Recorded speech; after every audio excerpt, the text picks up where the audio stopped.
not on my schedule. There we go. It is on mine. It's just in All right, I think we're good to go. Oh, we can't say. So you guys had Tuesday morning workout? Yeah. Is that Yeah, right? yes. Yeah, there you go. It was, honestly, it wasn't too bad. Yeah, it was I feel good. like once we warmed up, peppered, maybe like 2-3 minutes into the first drill, it was fine. But Woke just, up, yeah. just getting up, getting here, getting through warm up was a bit of a grind. But Going to bed probably a little bit earlier. yeah. All right, let's, we'll get things cooking here. Any questions or comments from last thing we talked about with athletes, leaders, and guys? Wasn't too much going on there. So we'll just recap a couple of things, then we'll talk about where we're going and what we're doing. I use the term mental toughness in lieu of sports psychology. It seems to resonate better with athletes. And to recap, what it is how we manage our emotions, our attitudes, and our behaviors towards performance. And what we'll find is that when we can do this, we perform better. And the catch is, it's easy to do in a controlled situation, when things are going well, when we're winning, when everything's happy. Yeah, we're very even keeled. The challenge is when we go into a high stress situation. So it's a close game or we're irritated by something. That's where it becomes challenging. So what we need to do is we need to train to make sure our responses become automatic. So we have this go-to sequence. This is what we do in high stress situations. And when that happens, then our mental skills are a little bit more automated. Now the challenge in this is it's difficult to simulate those environments. So we do our best, but we've got to look at all of our situations to make sure that we grow from them. As we develop athletes, we're hoping that you're going to be here for 4, 5, 6 years. As we develop athletes, I see them as toolboxes. We've got technical skills over here, biomechanics, summation of forces, physical skills, the 5 or 6 S's, speed, skills, strength, tactical skills, what's our offense, what's our defense. Mental skills is the toolbox that I will work with. We're going to look at the first drawer there today for self-talk. There's a whole bunch more drawers in all of those, but the idea is if we're building an airplane and we've got toolboxes for hydraulics, electricity, mechanical, upholstery, and you take one of those away, the plane is incomplete. So the same thing with athletes. If we take one of these away, we end up being incomplete. So my focus is these mental skill things. Today we'll talk about self-talk. And I'm going to talk about self-talk in general, but I'm also going to talk about what the veterans should be doing now, because we've heard some of this before, and how this works. So bear with me as we set it up, and then we'll create 2 different levels here. So self-talk is the voice in your head. What's interesting is it can create an aura that other people can see. I can sit on the bench and I know who has positive self-talk and who doesn't, just based on body language and behaviors. You'll see shoulders go up or down. You'll see them standing tall and you'll see them hunching. The way they laugh, the way they talk, the way they carry themselves, how they interact with other people. If you've been watching, you can pick up a great deal from this. Now the catch with self-talk is it shapes your attitude towards success. And as we focus on self-talk, it can be a harsh critic, which we'll see an example of today, or it can be very supportive. So the principal focus is we want our self-talk to move us forward. We can be playing tonight, practice will be controlled, things will be successful. But the first time we get into a game or a scrimmage, we're going to get upset about something. And that's where it becomes a little bit more challenging. So we want the self-talk to move forward. We want to use statements like I will, I am, I can. We want to stay away from the don'ts or whatever. Oh my God. Self-talk should be focused on action. And that helps us move forward. What we want to avoid is self-talk, which is heavily focused on feelings. It has its role, but we want to be able to reduce that time, and you'll see about that in a moment. So knowing this, we should be able to plan our self-talk in advance. We know at some point in serving, you're going to serve the ball into the net 3 times in a row, and you're going to be pissed off. And so, okay, what do I do on the 4th time to move myself forward? Because we can have situations like this, where there's a collision. When it's done, both people are pissed because both people caused it, and for whatever reason, this is here. So they get up from the floor and they're angry. Now, as we look at self-talk, there's 2 different levels of expectations. For the rookies in the room, this is going to be new, bringing this element into practice and games. So the hope is, number 1, awareness.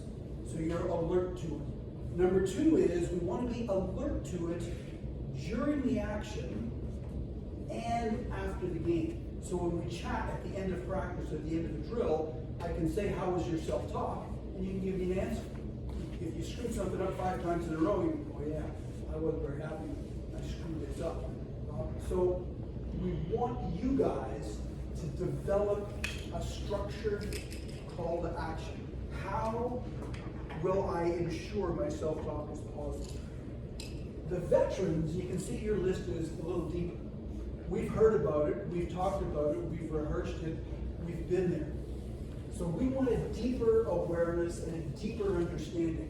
As we go through things like this, you're going to be seeing things, but we should connect more dots. It's like watching a good movie twice. This is funny. Today, at lunch, I was on my phone on the reels, and a clip came up of the Jack Nicholson, Tom Cruise film in Guantanamo Bay. Was it called A Few Good Men? Yeah. A Few Good. And so it was the court scene where the "you can't handle the truth" sort of thing. And so I started watching it, and it was riveting. Jack Nicholson is absolutely gifted. And so as I've seen it a bunch of times, I'm watching it, and I'm glued to it again. And I'm watching Jack Nicholson's face, and the subtle movements, the eyebrow moves up, the face, he leans back, he leans forward, his changes in tone, his speed of delivery. When we do this for the second time, we want to see more details like I saw in Jack Nicholson. So as we go through this, we want things to be deeper.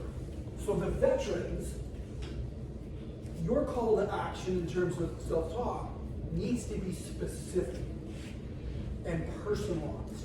This is my tendency. It should be deeper, knowing, okay, if it doesn't work, I'm going to this one.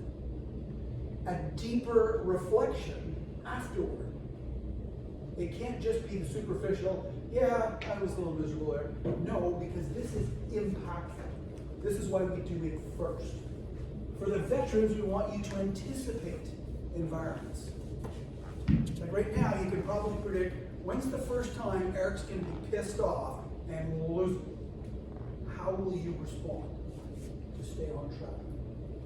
We want to refine these skills, and then we want to support the rookies because they're just starting into this. Questions? Yes, sir. By call to action, what do you mean by a call to action? Like what we actually do? Yeah. Like what we actually say in our heads? Yeah, the conversation that goes Okay. on. Yeah.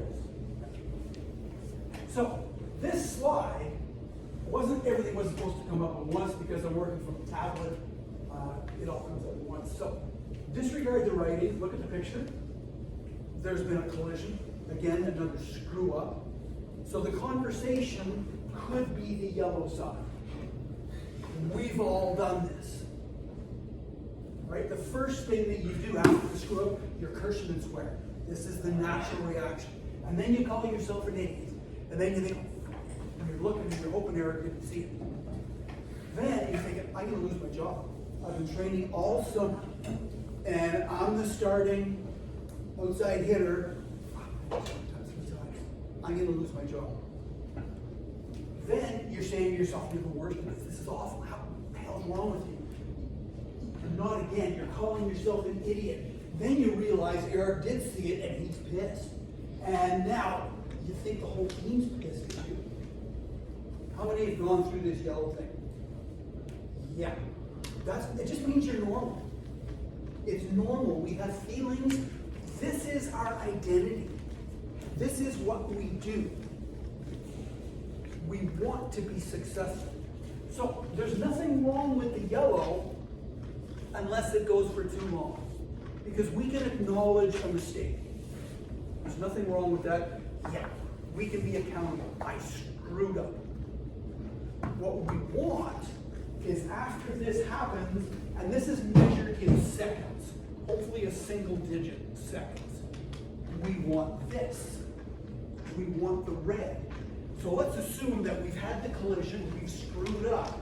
Then we're getting ready for the next serve. Focus on the next task. So it's going to be a serve reception. What's the offensive call? I look over to the center. They do the thing with the fingers and all that sort of stuff. Okay, we get a sense of, okay, this is what's happening. From based on that, where's my position on the floor? Where's the boundary? Where's the boundary? Where's my space management? I'm focused on this delivery. My ready position. So whether it's this, whether it's this.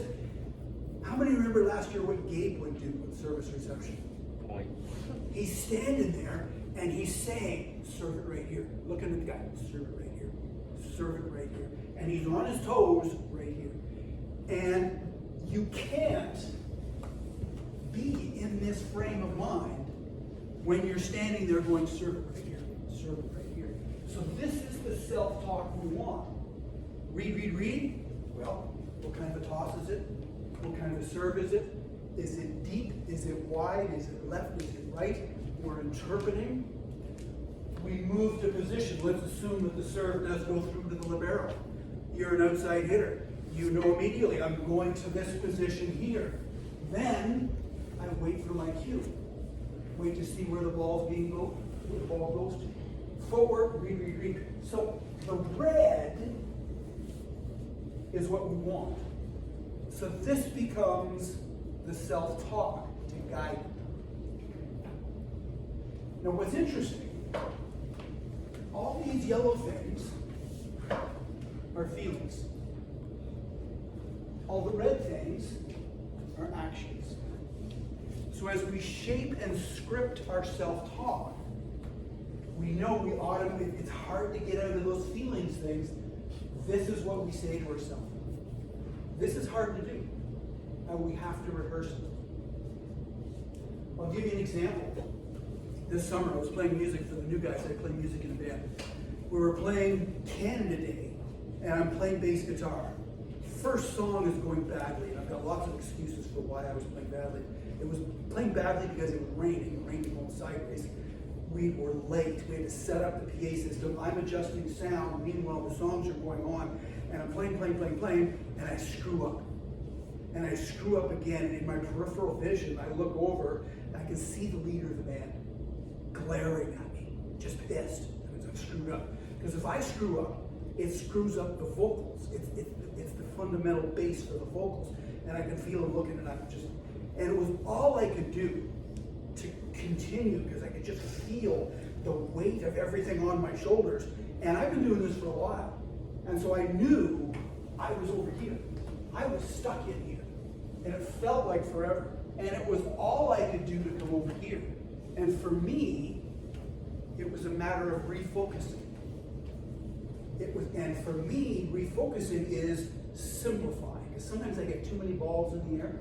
So I simplify to be intensely focused on this particular part and follow this through. And as a result, there's a cost. Because I stiffen right up, and I'm really focused on what I'm doing, and I'm not moving, and I'm not looking. So there's a cost to it, but it gets you out of that funk. So know when this happens, and it's going to happen. If this never happens, for the veterans, you're playing safe. We want to play in the stretch zone. So this is going to happen. We be ready with self-talk for actions. Makes sense?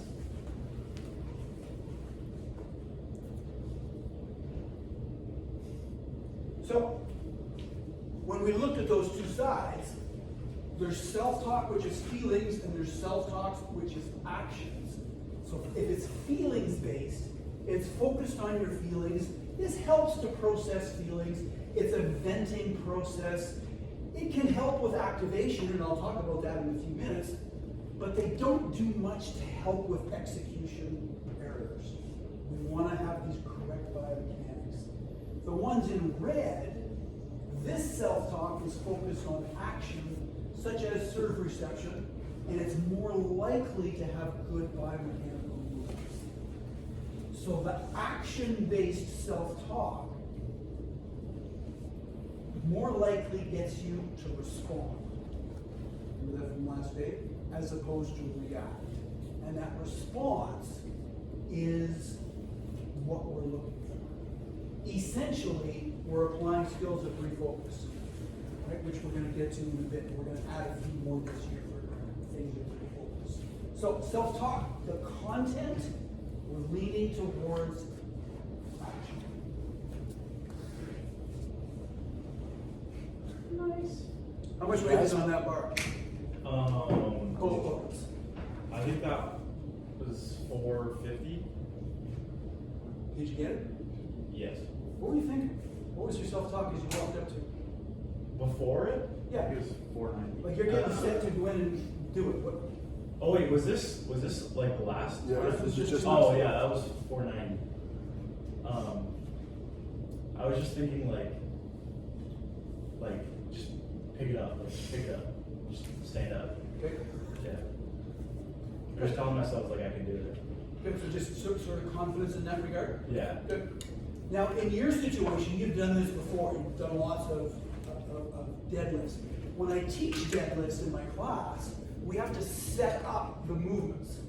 And so typically we have them come in and they're set up, and so it becomes hips are low, back is flat, chest is out, and now we're in a good position to go, right? You've done it a gazillion times, so that sort of became automatic. So the focus was just on that extreme effort. Yeah. So self-talk applied. Self-talk is 100% controlled by you. There's not that many things that you have complete control over. So you have complete control over, you're doing it right now. You might be agreeing with me, you might be disagreeing with me, and you're more than welcome to disagree with me. We want you to focus on execution or actions. If we look at this young lady, you can see in her face, that's what she's doing. She's been trained. We want the ball up above your shoulder, we want this hand up here, and they're probably going to do this summation of forces. Be able to predict your tendencies.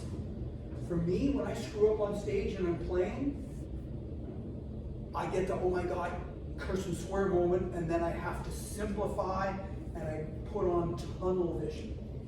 Block out the complete world with where am I in the song. Script your self-talk in advance so we know these are the challenging situations. This is what works. We'll rehearse it tonight. Hear the voice of your coach. We've got 3 or 4 coaches on the team. They all have different ways to speak. Be able to hear their phrases, how they say it, their intonation, all of that. We want to do this all the time for activities, whether it's high stress or low stress. And what that does is it creates this automated pattern. So your self-talk directs your focus. Second last bullet is really important. Energy goes where focus is directed. I'll say that again. Energy goes where focus is directed. So if my focus is on this shoe is too tight, this one's too loose, that's where the energy goes. If I'm focused on my platform position and I'm on the balls of my feet, that's where the energy goes. So our self-talk very much influences. Final bullet is the most important. This is critical. You don't want just awareness, you want mastery level. Of all of the skills, this is number 1. If you can harness this, you can change levels. If this is your Achilles heel, it'll hold you back. Questions here? Yes, sir. Just as an example, what does mastery look like? Is that where you immediately go into action-based actions pretty much. Like, Yeah. it's almost seamless between the error and. Yeah, on the outside, it appears seamless. On the inside, you'll know, okay, I have to get over this hurdle. I'll show you an example here in a moment, but that's the idea. It's the speed at which you go from problem to solution. Whereas, as you know, some people, they just kind of spin. And if you think back to the TMU game last year, there was a whole lot of spin. We had three sets of spin. Good question. Second thing, in order to have good self-talk, we need to be mindful. What's the picture on the right? Collie clearly hurting something. Yeah, border collie, and what's his job? To herd animals. They typically herd sheep. And so they're a herding animal. And so what's interesting, when you look at the dog, if you've ever seen films of these guys, it's mind-blowing how good they are. And the look on his face, he's very focused, very processed. So mindfulness, it's the ability to stay alert to your self-talk. Because if we're so immersed into the contest that we lose that, we don't have control. So we have to be mindful of what's happening. So it's kind of like having two hats. And these dogs, they have two hats. When they're paused like this, they're watching, they're processing. Where are the sheep? Where are we supposed to go? What's the master saying? Where am I going first? Where am I going second? What's happening? They're assessing. They're observing. So this is in the observer mode, seeing what's happening. And it's amazing to watch them because they're just locked. And that's their job. Then, when it's time to go, they switch hats. Now they're the competitor. Now they're the herding dog. So for you, we're competing. We're moving. The whistle goes, we process, we're in the huddle, we make changes, and then we go again. And we're switching back and forth. The other way to see mindfulness is the ability to elevate 20 feet. Standing here at the boardroom, looking down, watching the game happen. What's the other team doing? What are we doing? Who's on? Who's off? So we have these two hats. One is the competitor, one is the observer, and this allows us to be mindful. So when we're mindful, we're like the dog. The dog responds to the situation. It's not a reaction, it's not a it's a response. And we need to be able to do this under stress. And the dogs are great. We're great. But if the stress gets too high, that's when the fog sets in like the TMU game. Now, one of the examples is that of a sniper. Did I tell this story to you guys last year? Yeah.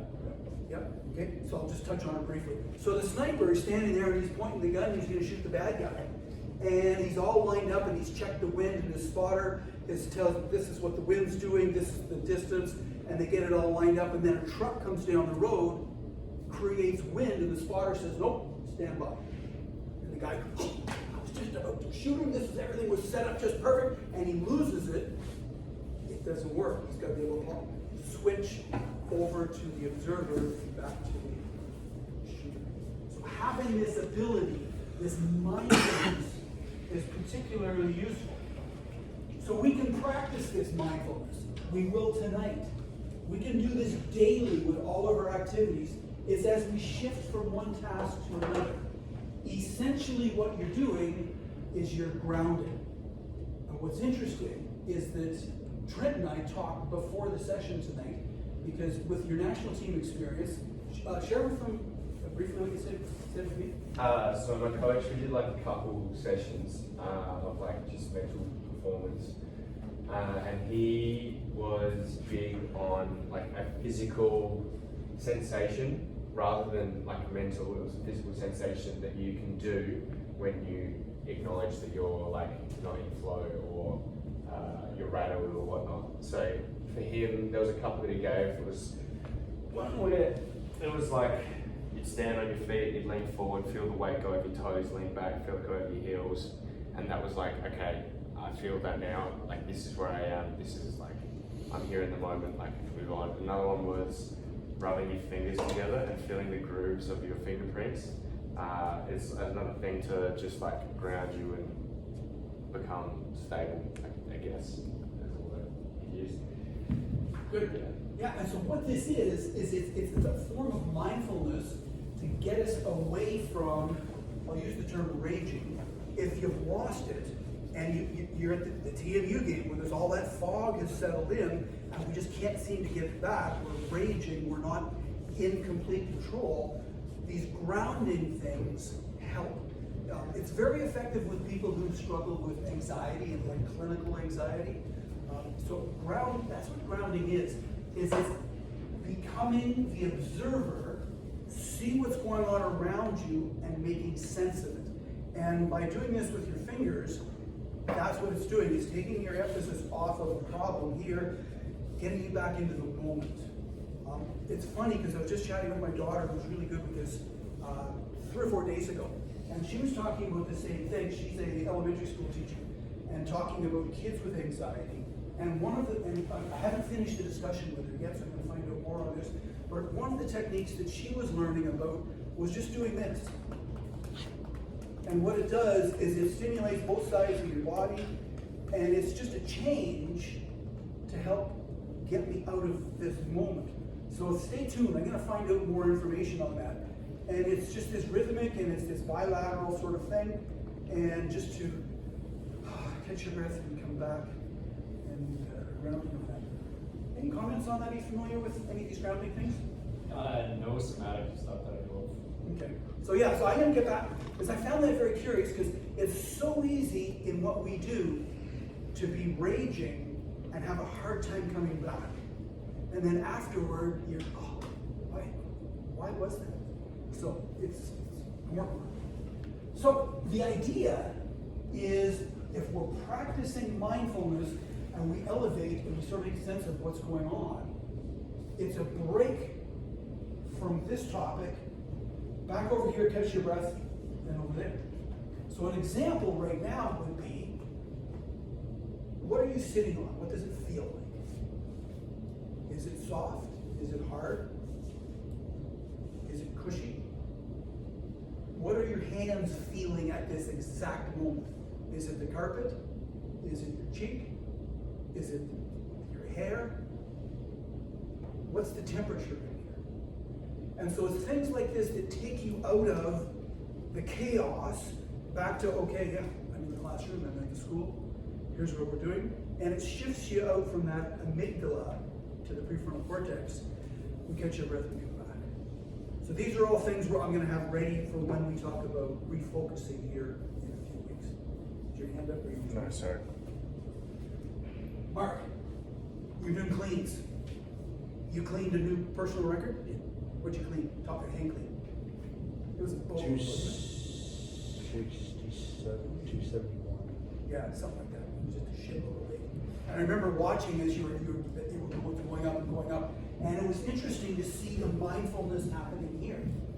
Because it would be time to lift, and he would go up into position, and his eyes kind of roll back in his head like he's a shark in a feeding frenzy, and he's getting set. Did you have headphones too? Had the headphones on, somebody was behind him, and then at the right time, whack, on the traps, which is an interesting thing to do because it activates muscles. Sprinters do it as well. They come up to this, they do this sort of thing, and it gets some blood flow and some stimulation here. And so you could see all of this stimulation. You got the whack on the back of the traps, and he went in like a friggin' animal the way he went. And on one of the ones that he failed on, I was watching, because Ty and I were talking about this, and you went up, and when you dropped down, you only made it to about here, right? And didn't get it up. And then dropped it, yeah, there's the cursing and the swearing because he didn't get it. But what was interesting, 30 seconds later, I was able to have a meaningful conversation with him. And I was able to say, you know what, when I was watching, I'm not sure what you normally do, but when you drop down here, you didn't go down very deep. And so the disadvantage is it's now an upper body move. We're not using the glutes and the hamstrings as if we were down here to get the legs to do the work. Legs first, then flip, get under. And what was cool was you were able to process that, right? And was able, okay, yes, that made sense. And yeah, you could see him thinking, and then went through his rituals again, around with the headphones on, got the whack, I don't know, did you? I hit that one. Yeah. And so this is mindfulness. So in the game, if there's a whistle, if there's a timeout, if we're in between sets, we need to be able to have that intellectual conversation. In between whistles, you need to be alert to what's my self-talk. Where am I? What's happening? What adjustments do I need to make? Do I need to ground myself? The end result is higher performance, rather than your head spinning around. And what's interesting is in weightlifting, a huge part of it is activation. Huge part. Like doing deadlift, there's not a whole lot of technique involved in it. Like basically, if that basic end ground is there, now it's all force. And so in your case, you were so excited about this much weight on there, forgot the technical part. The self-talk was probably all go, go, go, go, go, lift this freaking freight train. Second time in was, okay, lift the freight train, but I've got to make sure I don't rush it. So mindfulness allows us to process that information. Then we get back into flow with veterans, we know what that term is. So we want to be like the border collie. You see the whole flock, process everything, and then you're off with the rock. So we can rehearse this in the weight as we lift and as we rest and as we lift. So don't grab the bar until it's time to work.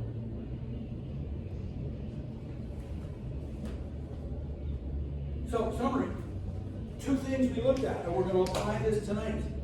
The veterans, you're refining, it's going deeper, it's making sense. We're seeing it. NFL football starts on Thursday. Watch football, see this. See when they can do it, when they can't do it, because it's obvious. So 2 fundamental skills we have to have: mindfulness, the ability to recognize the situation and then respond, not react, respond. Self-talk, we narrate the right path forward. We can narrate the wrong path, and yeah, sometimes it does go forward. But if we want precision and consistency, we want to have those action-based things. Key things, both of these are trainable and refinable. This is not a God-given talent, this is a rehearsed, developed skill. Both of these blend and support additional mental skills involved. These become the fun things. Good example for the skills to follow are like golf clubs. You can go golfing with a putter and a driver. And yeah, you're going to play the round, but you'll have one level of success. If you bring a full set of clubs, you can deal with more situations. In here, we will look at a bunch of different mental skills that allow us to deal with different situations. Veterans, you may want to chime in on best practice from last year, or something come to mind as to it worked here or it didn't work here for rookies, experienced in high school or club programs. There was one for me. Let's go back here, yeah. I just know that throughout the year, I know my self-talk improved from making a mistake and just not being able to accept that mistake. And then as time went on, I was able to move on, talk to myself, get over it, know what I need to work on, and move on. So. Great. One of the analogies is when you're in that negative yellow version, you're offline. It's kind of like you're getting on the bus, you're going from here to Windsor, the Skylink doesn't work. You're counting on 8 hours of homework, you're fucked. You're offline. When our self-talk is negative, we're offline. And the idea is we want to get back online. Now I can drive the Ferrari. Other comments? I think there was one for me last year. We talked about it early on in the season. During the national anthem, I obviously don't know it. So I would just be like, while you guys might be singing in your head, it's just tunes to me. So I'd get really worked up during the national anthem, and then the first couple points of the game I'd be really like overstimulated. And we had a system where it's like if Brian or John or someone see it, they tap on the head and it was like my cue to go to like an observer mode and like go, as we talked, like from bird's eye view down and look at the court, just see what's happening and just take it all in, and then, okay, I've seen this now I can go like play. So And that's a great example where you can be the observer and you see the bird's eye view, because you've got a full minute or so there just to catch your breath, take it in, see what's going on, because the previous hour was business. You've got that brief window. Okay, you're grounding. This makes sense. Yes, sir. There's a guy on my team last year who had pretty obviously really bad self-talk. And so pretty much all the time, whenever he was in a serve receive position, the other team would target him. Yep. Even if he was passing like dimes all game, they would keep going to him because they knew after one mistake, like more would follow. So he was always a target for serve receive. Yep. It's influential. Put your hand up. Yeah, I mean, I was just gonna say that I find that actionable goals are really helpful with my self-talk. That usually steers me in the right direction. Yeah. Yeah. We'll talk about that next week. We'll look at actionable goals, because goals are what fuel the self-talk. They set the direction. The final thing on self-talk is if we see players out there and they're in this funk and they can't get out of it, the best thing for the coaches to do, a timeout, yeah, but you don't know what timeout or substitution. And the substitution is not punitive. We wouldn't have put you on the court if we didn't have complete confidence. We wouldn't have you in the room if we didn't have complete confidence. So we won't put you out there. And if we see, okay, this isn't quite going right, we pull you off. This isn't punitive. This isn't go in the corner and stand in a timeout. It's come and sit beside me, catch your breath, let's get grounded, let's get back on track, and then whoosh, we send you back out. It's all part of this process to keep you there. Because it's going to happen to every one of you. There's going to be an off component. And when you're offline, if you can get back online quickly, beautiful. If it takes a little time, well, we're going to support that process. And that's one of the things that substitutions do. And it's an injection of energy. Other comments, questions? I